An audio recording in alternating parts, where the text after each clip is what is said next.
అందరికీ నమస్కారం.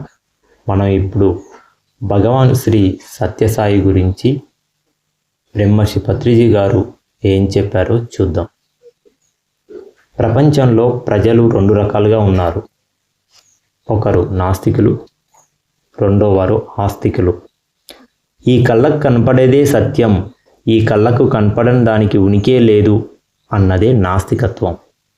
భౌతిక చక్షువులకు ఎంత మాత్రం అందనివి, మరి దివ్య చక్షువుతోనే ప్రస్ఫుటమయ్యేవి ఉన్నాయి అని చెప్పేదే ఆస్తికత్వం.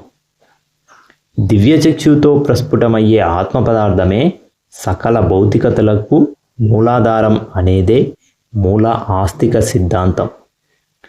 సృష్టిలో అనాది నుంచి నాస్తికతకు ఆస్తికతకు పరస్పర ఘర్షణ నిరంతరాయంగా జరుగుతూనే ఉంది. నాస్తికులు సదా దుఃఖభాజనమైన జీవితాలను గడుపుతూనే ఉన్నారు.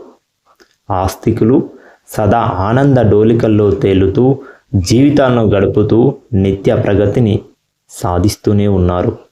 సర్వదేశ కాల పరిస్థితులలోనూ మహాత్ములు స్వచ్ఛమైన ఆస్తికతను ప్రబోధించడానికి అవతరిస్తూనే ఉన్నారు. అలాంటి మహాత్ములలో నేటి భగవాన్ సత్యసాయి అగ్రగణ్యులు. నాస్తిక మూర్ఖులను ఆస్తిక విజ్ఞులుగా తయారు చేయడమే వారి జన్మ యొక్క ధ్యేయం. నాస్తికత అన్నదే సర్వ రోగాలకు, సర్వ ఆందోళనలకు, సర్వ వ్యతలకు, సర్వ భయాలకు, సర్వ యుద్ధాలకు మూల కారణం. స్వచ్ఛమైన ఆస్తికత అన్నదే సకల ఆరోగ్యాలకు, సకల సౌభాగ్యాలకు, సకల సిద్ధులకు మూల బీజం. ప్రపంచవ్యాప్తంగా లక్షలాది మంది ప్రజలు భగవాన్ సత్యసాయి గారి త్యాగమయ జీవితం ద్వారా మూర్ఖ నాస్తికత్వం నుంచి చక్కటి ఆస్తికత వైపు మరల్చబడ్డారు. శ్రీ భగవాన్ సత్యసాయి గ్రాండ్ మాస్టర్ గారికి పిరమిడ్ స్పిరిచువల్ సొసైటీల ధ్యానులందరి తరపున మరి నా తరపున వినమ్ర నమస్సుమాంజలులు. స్వచ్ఛమైన ఆస్తికత నుంచి ఇంకా ముందుకు మనం పురోగమించి మన స్వంత సిద్ధాంతం వైపు, మన స్వంత బుద్ధత్వం వైపు వెళ్దాం.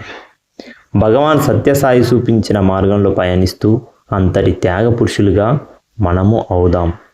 సిద్ధత్వం అనేది మరి నిరంతర ధ్యాన సాధన ద్వారానే సాధ్యం. ప్రథమ పక్షంగా నాస్తికులందరూ ఆస్తికులు కావాలి. ద్వితీయ పక్షంగా ఆస్తికులు ఆధ్యాత్మిక శాస్త్రజ్ఞులుగా ఎదగాలి.